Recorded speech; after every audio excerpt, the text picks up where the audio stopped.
Ancient Greek history has various fascinating aspects. We know about the city-states, the forming of democracy, theatre, epic poetry, and much more.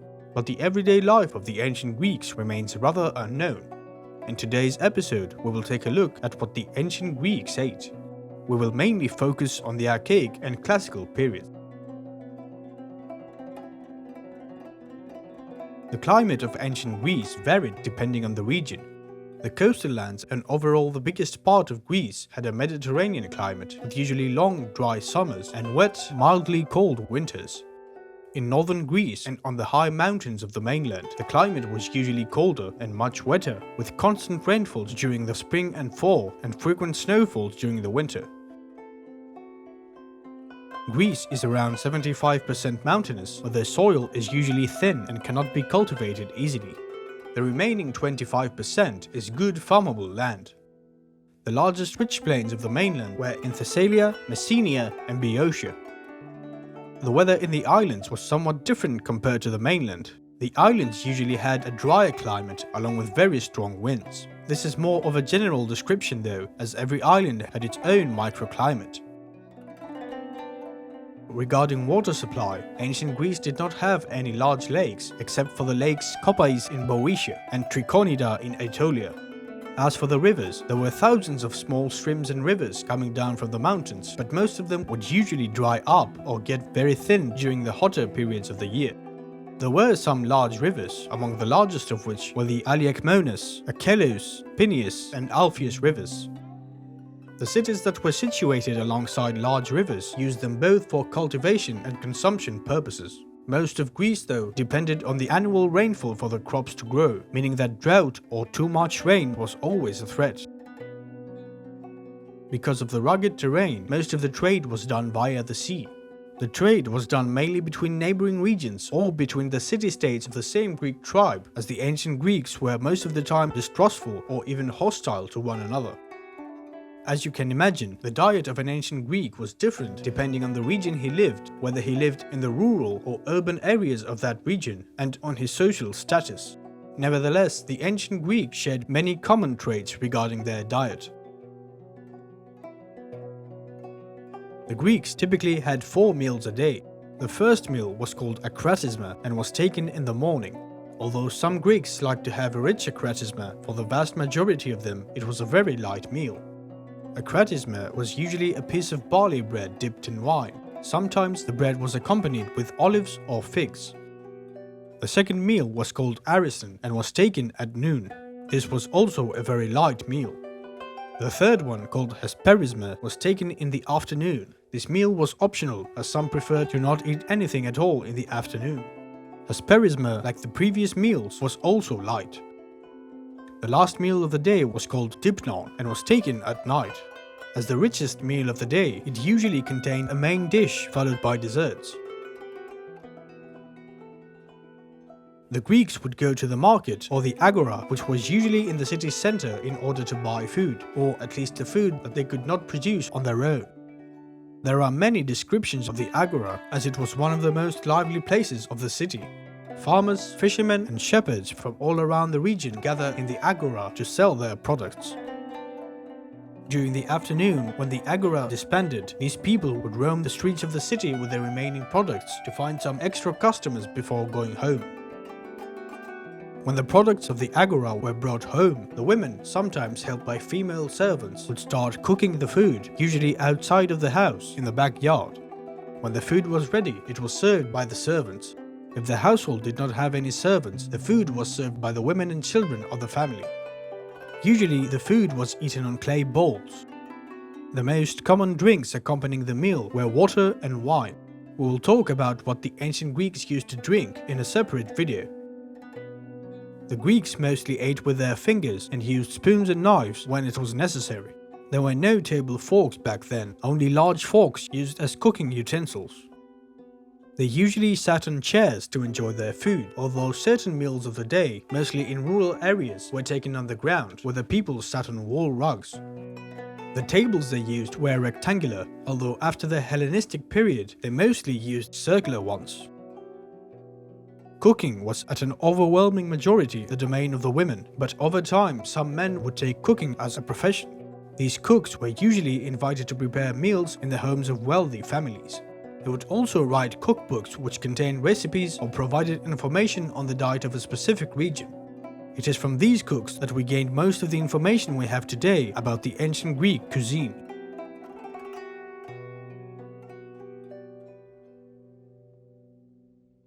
And first of all, I bring you the much wished for barley cake, which the old genial mother Demeter gives a joyful gift to mortals. Demeter was the Greek goddess of agriculture and harvest. She was usually depicted holding grain in her hand. This is not a surprise, as cereals were cultivated in all the valleys and plains of ancient Greece. The two known types were wheat and barley, with the latter being more prevalent. Their flour was used to make bread, which was the most important food for the ancient Greeks. Bread accompanied nearly every meal, as it was one of the most easily obtainable foods and could quickly satisfy hunger. There were hundreds of different bread types, although by far the most famous was called maza, which is what the common people usually ate. Maza was a roasted bread made from barley flour, sometimes flavored with goat milk.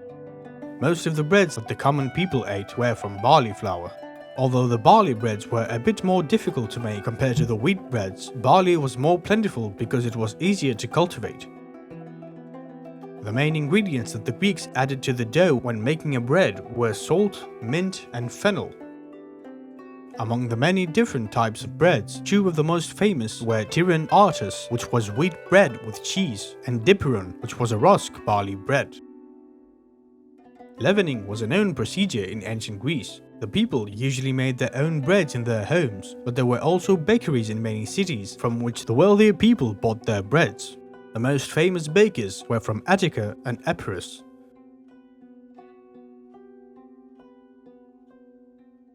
The olive tree was very important for the ancient Greeks. Olives were essential in their daily diet and would accompany at least one meal a day. Olive oil was used for various purposes. The main purpose was for food. The Greeks added olive oil in many of their breads, while also using it in salads and even in some desserts. Another important use was for night lighting, as they used it to light up their lamps. They also used the oil for bathing purposes as well as perfume. In addition, it was used for medicinal purposes and also in sports. The athletes would usually cover their bodies with it before a game or during their training. The field of sports would also make use of the olive tree's leaves. In many of the games, the winners would be crowned with olive wreaths. Finally, they used the olive tree's wood to make houses and boats.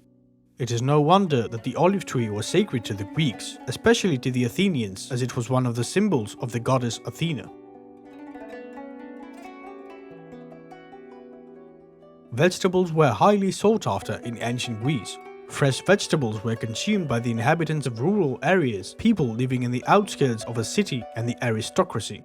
The common people within the city centers could not grow their own vegetables, and the fresh ones were rather expensive to buy, so they mostly had to make do with dry ones. Nevertheless, the list of vegetables in ancient Greek cuisine is huge.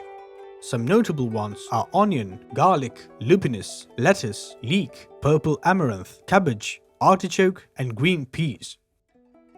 The Greeks usually ate a salad with mixed vegetables in which they added olive oil and vinegar along with some spices. Out of all the vegetables, their favorite one was garlic. They added garlic in breads, salads, and nearly all the main dishes of their dinner. The Greeks also cultivated a lot of legumes. Apart from being a nutritious food, legumes also had the ability to replenish the exhausted soil, providing a solution to a frequent problem in ancient times. The different types of legumes they cultivated were lentils, chickpeas, beans, peas, and broad beans. Lentils were eaten in the form of a soup called fakeh, which was the working man's typical dish. Chickpeas were usually eaten roasted, while peas and broad beans were often mashed before being eaten. All the legumes would also be eaten as soups, a dish that was frequent for common people both in the cities and the rural areas. Apart from the agricultural vegetables, the Greeks also gathered and ate wild ones such as asparagus, sow thistle, and fennel.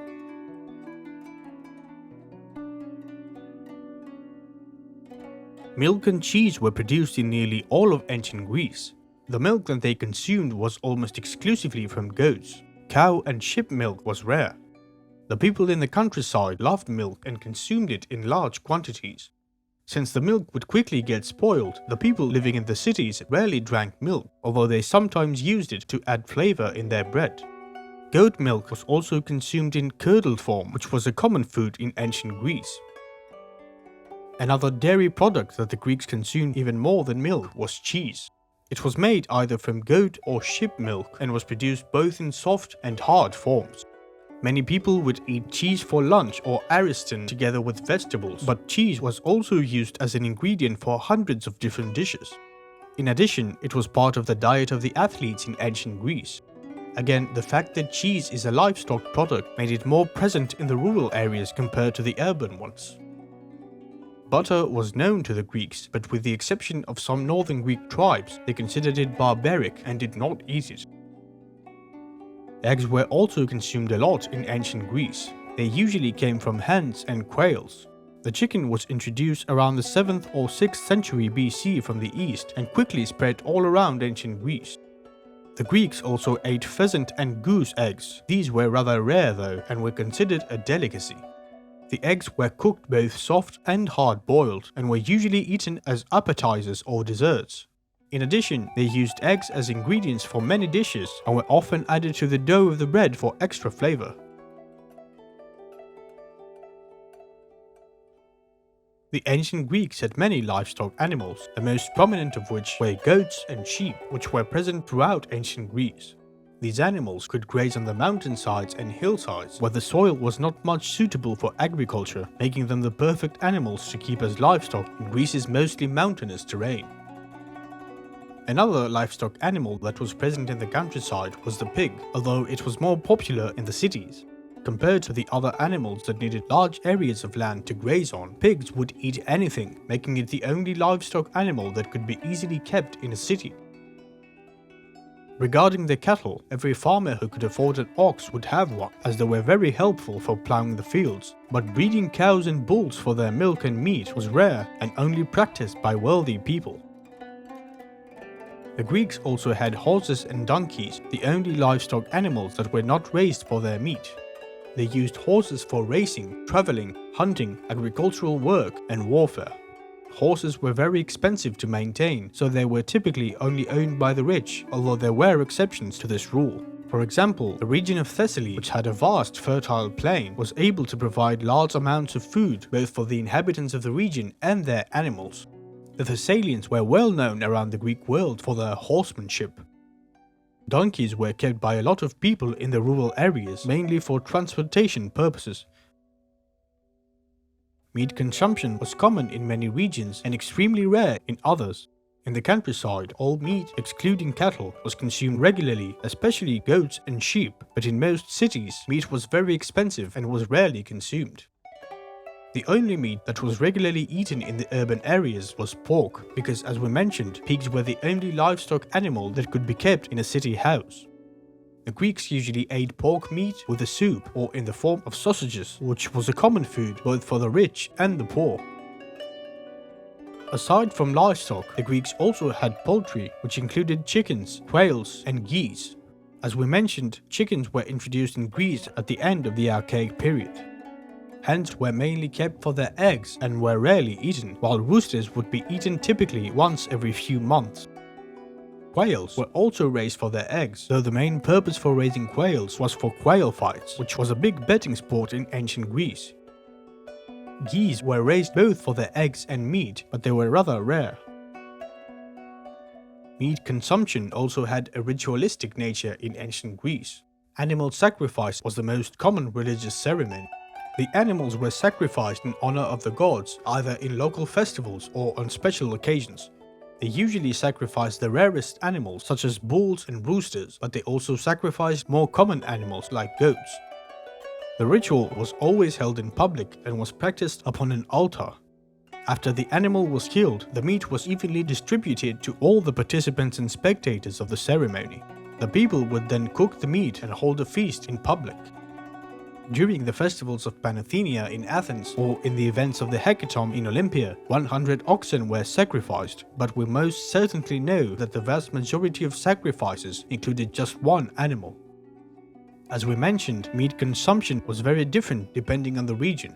For example, in Sparta, the daily meal of the men was a black broth called melas zomos, which was a soup with pig's blood, pork, salt and vinegar, accompanied with bread, figs, and olives. On the contrary, a majority of the Athenians only tasted meat on the days of sacrifices during the festivals of the city. This is mainly because of overpopulation and the rugged clay soil of Attica, which could not support large numbers of livestock.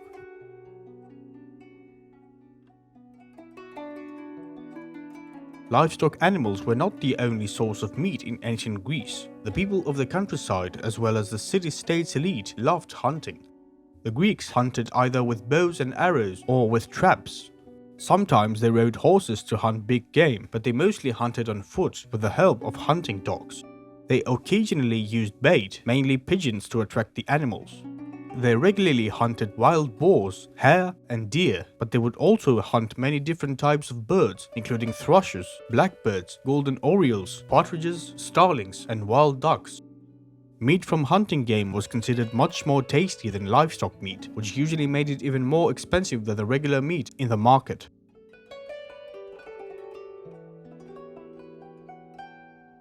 Seafood was consumed in all the coastal regions of ancient Greece. Both the rich and the poor ate fish, albeit different types of fish.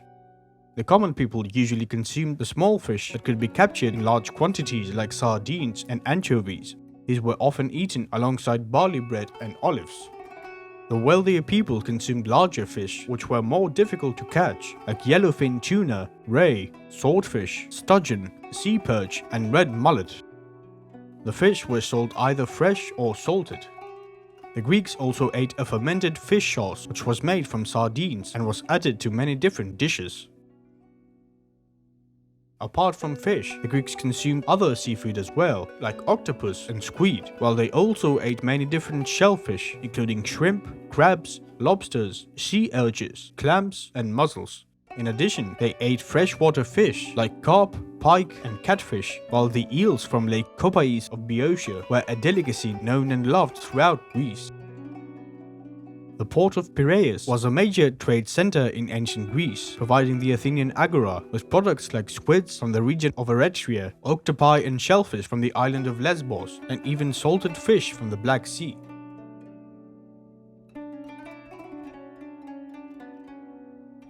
There were many different fruits in ancient Greece. The Greeks loved them and consumed them daily, usually as dessert after their lunch or dinner. They were eaten both fresh and dried. Their favorite fruit was by far the fig. Ananias, a Greek poet of the 6th century BC, once said, "If one should lock up within the house much gold, a few figs, and 2 or 3 men, he would discover how much better than gold figs are." According to the Greeks, the best figs were from Attica, Achaia, and the island of Rhodes. Other well-known fruits were grapes, cherries, pomegranates, plums, mulberries, myrtle berries, apples, and loquats.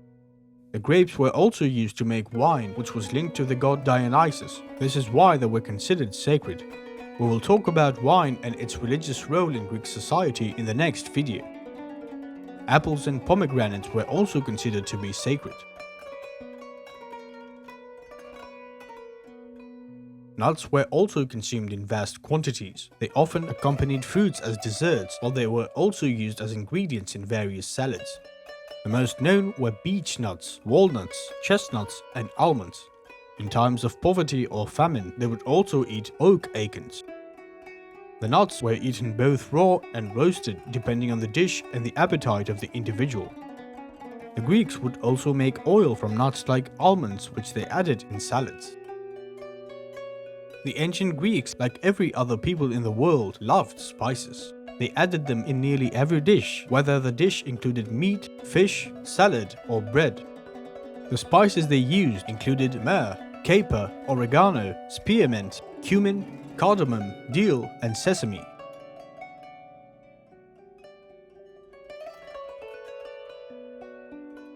The key ingredient of sweets in ancient Greece was honey. It is not a surprise that honey was considered a gift from the gods. Firstly, it was the only sweetener, as there was no sugar in Europe in ancient times. Secondly, it never goes bad. And thirdly, it's a great antioxidant. Some Greeks believed that honey dropped from the heavens upon the flowers at night and was then carried by the bees to the beehive. Beekeeping was practiced in all the regions of ancient Greece. The most famous beekeepers resided in the Mount Hymettus of Attica, where they produced thyme honey. The Greeks used honey in all their sweets and would also mix it with their drinks. They usually ate sweets after their dinner. There were many famous sweets in ancient Greece. Tiganite were the ancient Greek equivalent of pancakes that were made using wheat flour, water, olive oil, sesame seeds, and honey. Amis was a milk pie made with goat milk, honey, wheat flour, and eggs. Another famous sweet was plakous, which is like an ancient cheesecake. It was made from wheat or spelt flour, goat or sheep cheese, honey, and olive oil.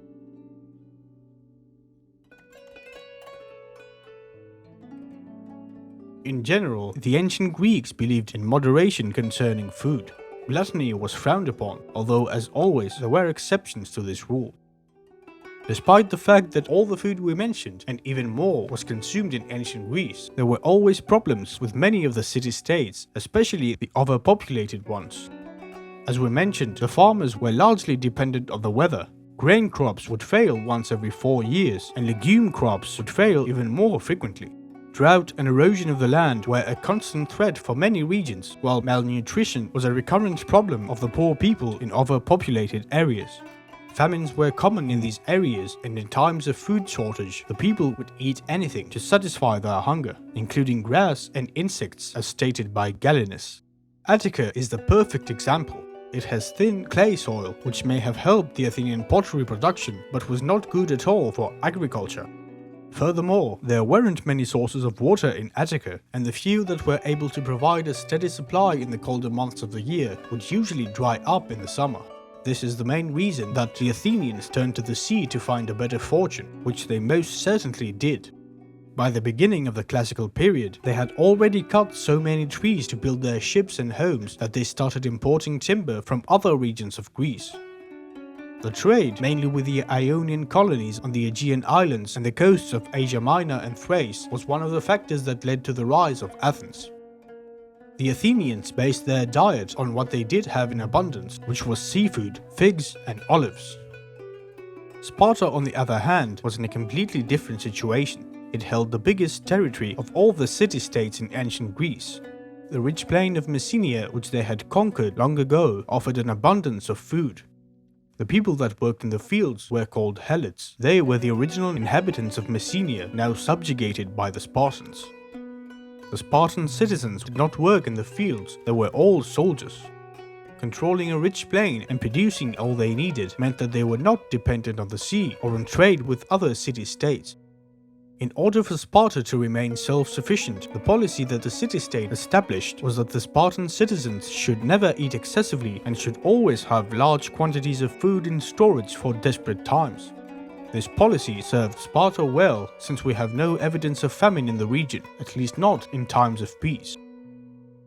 The Spartan citizens were given just enough food in order to stay strong and fit for their military activity. This is why their usual meal was the black broth or meles zomos, as we previously mentioned in the video.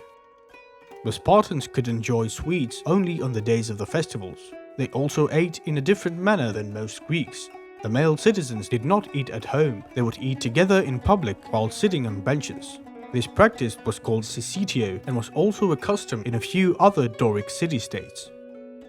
The Helots were given as much food as needed to work, but not enough to become as strong as the Spartans. This was because of the fear of Helot uprisings, which did happen frequently as the Helots were much more numerous than the Spartans. The policy of restricted food distribution is the reason the Spartan diet had a bad reputation throughout Greece, although most of the reputation gained was due to Athenian exaggeration. To a rich citizen of a wealthy city though, the diet was indeed seen as unappealing. A man from Sybaris, a city in southern Italy, was once served meles zomos in Sparta. After eating the broth, he said, "It was no great thing for the Spartans to seek death in the wars in order to escape so many hardships and such a wretched life as theirs." Sybaris was well known throughout ancient Greece in the Archaic period as the wealthiest city, a reputation well earned as many of the Sybarites lived highly luxurious lives. The city of Sybaris though was destroyed in 540 BC. The regions that remained rich throughout ancient Greek history were Sicily and Thessaly because of the vast fertile lands which provided an abundance of food. I would like to end this video with a quote from Antisthenes. "For why should any man wealth desire, and seek to pile his treasures higher, if it were not to aid his friends in their need, and to gain for himself love's and gratitude's meed? For all can drink, and all can eat, and it is not only the richest meat, or the oldest wine in the well-chased bowl, which can banish hunger and thirst from the soul." Thank you for watching.